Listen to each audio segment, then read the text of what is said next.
Welcome to my video on contemporary issues in sport. In this PowerPoint I'll be talking about the 4 different issues in sport. The sport I'll be looking at is football. There are a lot of different issues in football as it is such a publicly viewed sport. However, the 4 issues I'll be looking at is violence, racism, gender and drugs. The reason I'm looking at these issues and not others is because I feel that they are the biggest issues that have the biggest impact on people's personal lives and their surroundings.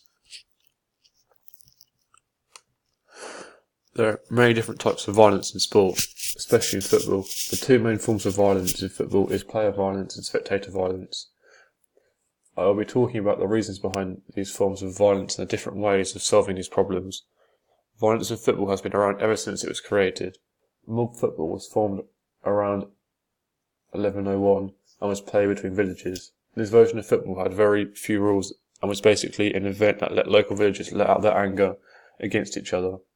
This leads to violence because it means that hundreds of players will be able to punch and kick people throughout the game. This resulted in many deaths occurring. Over the years, more rules have been added to football to make it safer and more entertaining to watch. However, the violence from the past is still very much present in the modern game.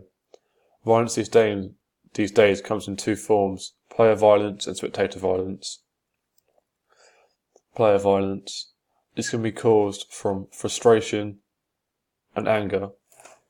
Frustration is when the players lash out on each other because they're unhappy that they are losing the game or that the referee has made a bad decision that affects them. A reason an athlete could act out through anger is because their arousal level is too high and they are overpsyched for the game. Ways of managing this is making sure that all the officials' decisions are correct, and this can be helped using goal line technology and VAR because these help the officials with their decisions. Another way to manage this is more harsh punishments to the players, so maybe increasing the fines or making the bans longer, or even deducting points from their teams. The way to tackle the anger is by maybe, if a player has reoccurring offences, sending them to see a specialist or see an anger management person, or even just cracking down with fines and lengthy bans. Spectator violence comes from alcohol and drugs because these make people feel more confident to act out violently against other people / fans because it makes them seem like they are invincible and they can do whatever they want and it won't come back to them. Another way is when there is a rivalry and the 2 teams don't like each other, so the fans feel like they have to act out violently against the other fans. Gangs may also be a form of spectator violence because one gang may support one team, another gang might support another team, and they may argue over which team is better, and this can lead to fighting. There are many ways we can stop this. One way is having earlier kickoffs, which means there'll be less drinking before games, and there is also now all-seated stadiums, which means that fans won't be able to stamp on each other because they'll be sitting down. Another way is heavy police escorts from fans to and from the station, which means there will be less chance of fights breaking out between the stadium and the station, and this can result in less people getting injured. Another solution could be there's more CCTV, which means people who act out are more likely to get caught, and this can prevent them from doing it. Another issue in sport is racism. Racism has been around in football for thousands of years and has a big impact on the sport. I will be talking about the history of racism in sport, the effects of racism on the players, and examples of racism in sport. Racism has been around in football since it was created. However, there is very little evidence of it until 1930, when William Dean, Everton centre forward, received numerous racist chants whilst he played football. He was often referred to as Dixie Dean, as this was a reference to his dark complex, although one time he said that he recalled a fan who was shouting racist abuse at him, and he went over to the fan and punched him, and the police officer standing nearby ran over to him and shook his hand and said the fan deserved to be punched. This shows that even in the 1930s there were people who would stand up to the racist people. However, even up to this day and age, there are still fans that will shout racist abuse at players, and the authorities will just stand around and watch it. An example of this is when former Ghana international Kevin Prince Boateng walked off the pitch during a game because he was receiving such extreme racist abuse. However, as you can see in the picture, football has come a long way from no black/mixed race players in the England team to a very, very much diverse England team that you see today. This shows that diversity is now more accepted and racism is slowly dispersing. However, there are still people out there that need to become more accepting of others. The effects of racism on players. Racism can affect players because it means that they will lose interest in playing football because they don't find it fun anymore, because it feels like they're always getting picked on and excluded and they're not allowed to play the game. It also can affect the players' mental health. It can make them feel like they're not good enough or that they don't deserve to be there, and it can affect the game and make them play worse. Players leading on, this can affect their performance because it might get under their skin and it could lead them to underperform, which could lead to the team not playing at a level they're used to playing at. However, players can use their social platform to take a stand against racism. An example of players using their social platform to make a stand against racism is when Danny Rose was targeted with monkey noises in the international game against Montenegro. What happened was a number of the Montenegro fans were chanting monkey noises at Danny Rose. So as a response to this, the players encouraged other people to stay off Twitter, Facebook and Instagram from 9 AM to 9 PM. And also the PFA encouraged players to post #enough on their account before the boycott began. The reaction to this was very good. Hundreds of players around the world took part in this boycott, meaning that people all around the world saw what was happening and wanted to take action. Next up is gender. I'll be talking about the history of gender issues in sport, where the roots of gender issues came from, and what female sport is now. The history of female sport is that traditionally women stayed at home and would do the cleaning and the cooking. However, when World War II came around, the women started working in factories, and over in America, because baseball was such a big thing, and all the male players went over to fight in the war, that they actually made a women's baseball league, and all the women took part in it. But as soon as the war ended, the league was thrown away and the male league started again. And this just shows that males back then were seen as superior and they only were the people to play sport.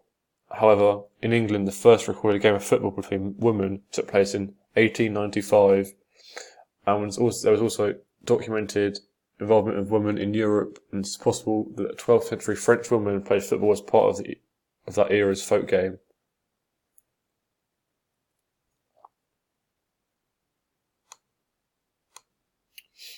The roots of gender issues. There are lots of different roots that gender issues come from. One could be families, where parents feel like their kids shouldn't be playing certain sports, like boys can't do ballet because it's seen as a female sport, and girls can't play rugby because it's seen as a male sport, and the parents can influence their decision on what sport they play by not allowing them to do certain sports. Another one could be friends, because certain friends could tell you not to play that sport because it's too girly, or not to play that sport because you get sweaty, and this can lead to you having peer pressure and not to be able to do certain sports that you enjoy, and therefore leading to a lower amount of girls or boys doing certain sports. Also, from an early age at school, you're normally separated into boy classes and girl classes, and typically boy classes would play cricket and rugby, and girls would do rounders and netball, and this is seen as normal. However, I believe this should not be allowed, as boys may want to play netball and rounders, and girls may want to play cricket and football, so therefore they should have mixed classes and allow boys and girls to experiment at different sports, leading to a better environment and more potential future athletes. Another issue is the amount of role models there is for girls, as certain sports and female sports like football, netball and rugby aren't shown enough on TV, which means girls will not be able to watch these teams play and aspire to perform like certain female athletes that they have watched. What is female sport like now? Nowadays, female sport is getting a lot more time and money, such as football, as the players are now getting bigger salaries and more sponsorships, which means most players can play football as a full-time job. However, also there's been more development into girls' football at grassroots, as the Albion come in and does girl football at primary schools and secondary schools, allowing girls to get a taste for the game and seeing if they'd want to do it in the future. Also, female football is now being televised more, so that young girls can watch the game and therefore see some of their favourite players play, leading to them getting role models that they will aspire to be like. This also means that more girls may want to try out at a club because female football is now more accepted, which can lead to more young girls playing and therefore more clubs being created, so that in the future there'll be better and more girls playing football. My final issue is drugs. Drugs have been around in sport ever since ancient Greeks hosted the original Olympic Games.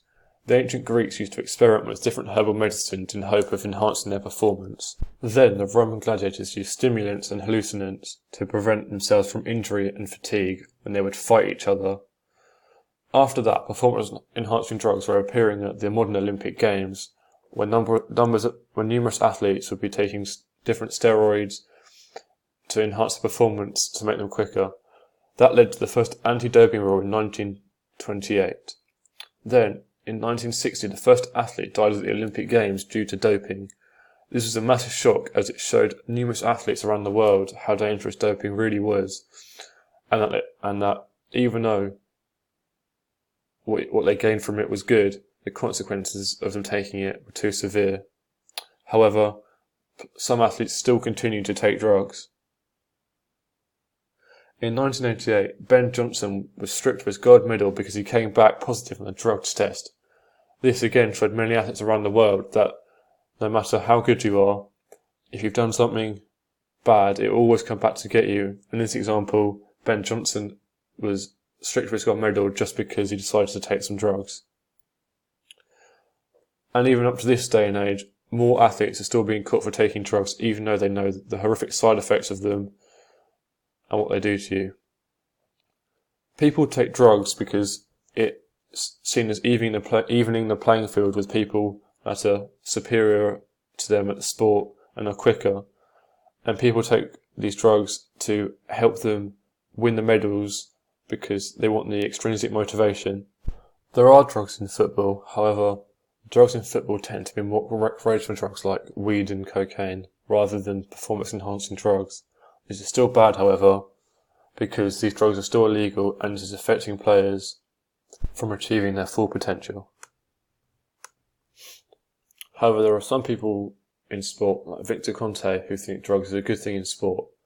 Victor Conte is for drugs in sport and is linked to numerous athletes who have taken drugs such as Dwayne Chambers, Kelly White and Regina Jacobs. He talks about how he thinks drugs should be allowed if they are used in small quantities, as there's a smaller chance of them affecting the athletes.